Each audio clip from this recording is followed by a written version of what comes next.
which is 14th April. We have been waiting for it.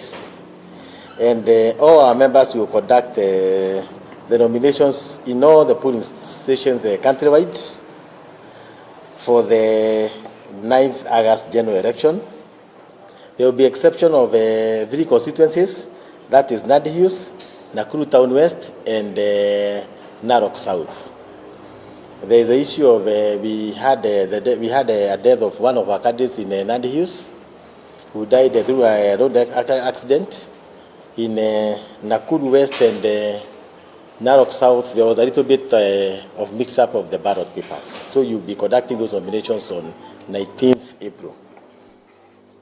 Since this board was inaugurated, we have done so many briefs with you so that we can keep our members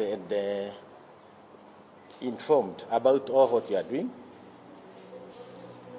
This will be the first nomination exercise where international observers have shown interest, and we have even given them accreditation. There are around 300 international observers who will be observing our elections. And this nomination will be held at least in that 6 counties countrywide. We will be having 13 nominations for governors, 18 for senators, 28 for women reps, and 138 for constituencies. In what we'll be having 834. So it is a massive thing. It is almost like a mini general election. In total, we'll be conducting primaries in 981 electoral seats countrywide. This does not mean that we don't have candidates elsewhere. It is just that we have been conducting other modes of nominations, identifying our candidates through other various methods which this board is mandated to use. In essence, come August general election, we will be having candidates in all 47 counties. As a party which is seeking to form the next government, we endeavor to have nominations to the highest possible international standards. And we have said and repeated that we are going to make sure that our elections will be credible, fair, and free, and verifiable. We acquired ballot boxes. We bought our own ballot boxes, 75,000 in number, and they are transparent. And we acquired them so that even in future you'll be using them. And these boxes will remain the property of UDA. From there, we have, in these boxes, we are going to put, for each and every box, we are going to have 4 CUs. So you have purchased 650,000 CUs. We have purchased 100,000 indelible inks so that all our voters can be marked, so that we can make sure that they are not going to repeat. And we will be having allowed 15,000 polling stations. We have recruited 47 county returning officers, 200 constituency returning officers, and 21,000 presiding officers, and 52,000 clerks for these primaries. It is a massive thing. And ballot papers, our ballot papers are seriously unique. They have got serial numbers for each and every polling station. Each and every polling station have got its own number. Our ballot papers, you cannot even be able to photocopy them. They have got watermark. So there will be no mix-up. And I can tell you for sure, confidently, we have dispatched all materials to each and every polling stations we are conducting nominations. Already the materials are there. Now we are waiting for the D-Day tomorrow. Members of the 4th district, that is our statement at this particular time. And we hope that as the day goes along, we are going to have another press conference. Any question? Could you please comment on the claims that you have in the resource following the change of presiding officers? Because there were allegations that some aspirants were allowed to choose presiding officers. Immediately That happened, we took action. Immediately that those fracas happens, we took action. This is our ballot box. You can see the way it looks. We want the candidates of Curaçao South. We changed all the officers there in Curaçao South, and we got other POs of Curaçao South. So we are seriously in charge of Curaçao South. Anybody else?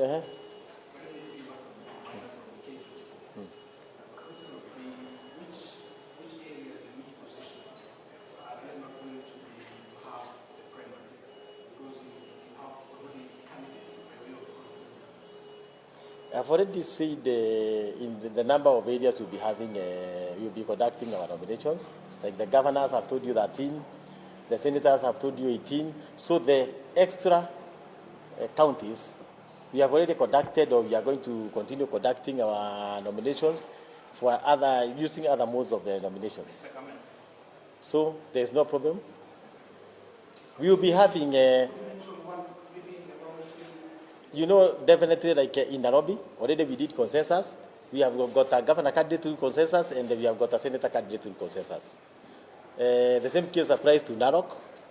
The same case applies to so many other areas, like in Nakuru, we have got just only one governor candidate. Here we have got one governor candidate. The same case applies to Meru, the whole of Northeastern, the whole of Marsabit, Isiolo, all those areas. So they are various areas. Any other question? Mm-hmm.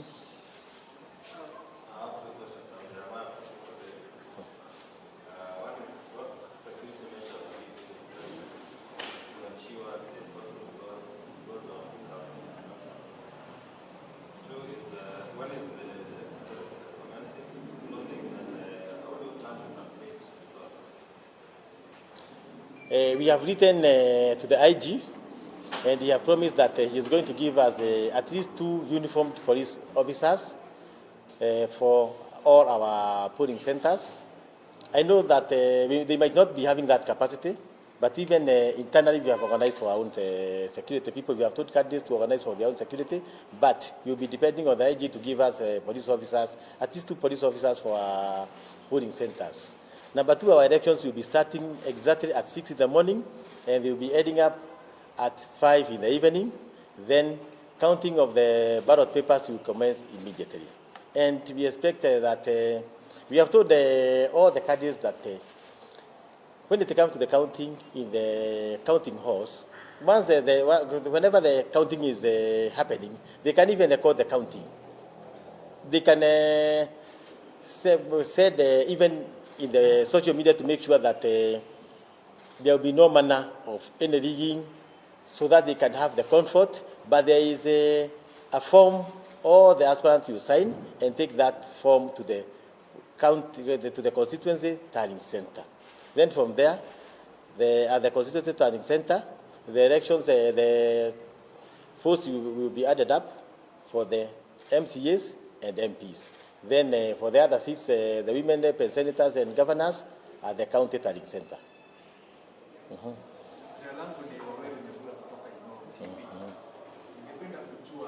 Nani ambaye atakuwa akipeana tiketi ya chama? Ni bodi ya uchaguzi ama ni msimamizi wa uchaguzi pale katika constituency tallying center? There will be an interim certificate which will be given to the winner. Then after that, the person who has won, you come with that interim certificate here at the headquarters, na hii board sasa ipatiane the final certificate which will be taken to the IBC. Question. You've spoken about your 47 county returning officers. Yes. But the elections, the nominations are being conducted in 36 counties. Yes. So please explain that. Then secondly, which voters register are you using? We have compiled our register according as per the law, and that is exactly what we'll be using. Which one? We have got our register as a party. How many members? We have got more than 8 million members. So the question I'm asking is, because ideally the national elections, the voter register is divided all the way down to polling station. So how have you done yours? We have, arriving at these polling stations that are not the same as per We have because we are using the IBC polling centers, we have divided our register for all our members up to the lowest level at the polling center. So whoever is going to go there at the polling center, you find the name, the ID, identify him or herself, and then continue voting. I asked you a question about 7 county returning officers. Yes. The nominations in 36 counties. Basically, we wanted to have 47 county returning officers, so that in each and every county we can have a returning officer, because even in those counties, we will be having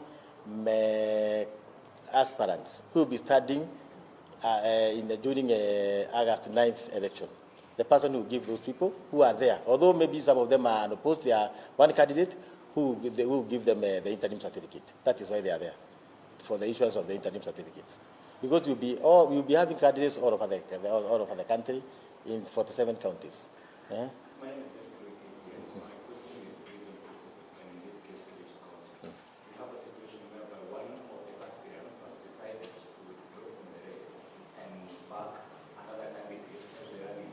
What happens to whoever will be marking, and I presume you have already printed the ballot paper. Yes. What happens to the vote that this candidate was withdrawn in this scenario? As long as the ballot papers are there, and maybe there are some people who mark those votes, we are going to count all the votes for the candidates. So it will not be counted together with the person, right? No. Each and everybody will be having his votes. Any other question?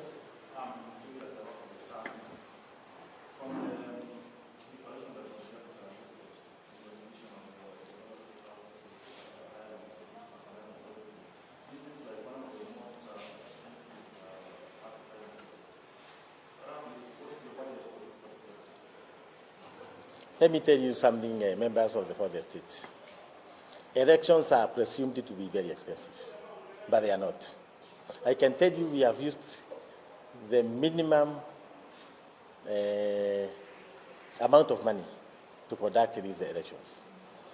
Sometimes things are exaggerated, like the distribution of the non-strategic materials. You'll be shocked that distributing them in the whole country, we use less than 2 million.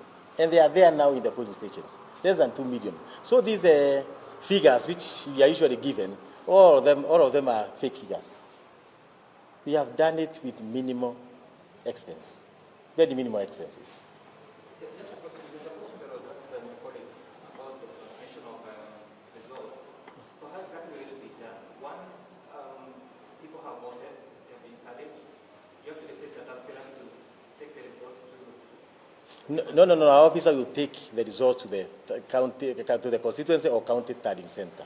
And then after that, how are they transmitted? Is it electronic? Is it manual? Or how do they get to you? At the county tallying center, you are having a link between those people and us. They will be relaying the results from the county to us. But at the end of the day, the winner, because you'll be having that interim certificate, is the one who is going to come up with that interim certificate here, once it's announced at the county or constituency. Any other question? I think make a clarification on people will vote. Are they only UDA registered members or those all people who are registered to vote? I've told you that our people, we have got 8 million people who have registered with us, and those are the people who will be voting. Any other thing? 8 million. 8 million. You'll be having another one at around 5. Yes. Any question you'll be having, we are going to answer that question at that particular time. My name is Mr. Kafani Kuredis. The last time we did a briefing like this, to say we will be conducting gubernatorial nomination in 12 counties. Yes. But now we are saying 13. So what has happened? We thought that maybe one we were expecting not to conduct, people have refused to agree. Now you have to go to the polls. Yeah. Thanks so much, members for the state.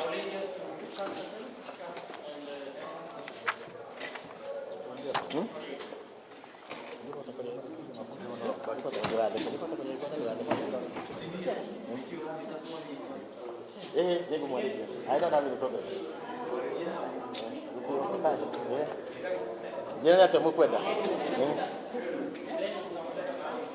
Yeah. I have not even signed.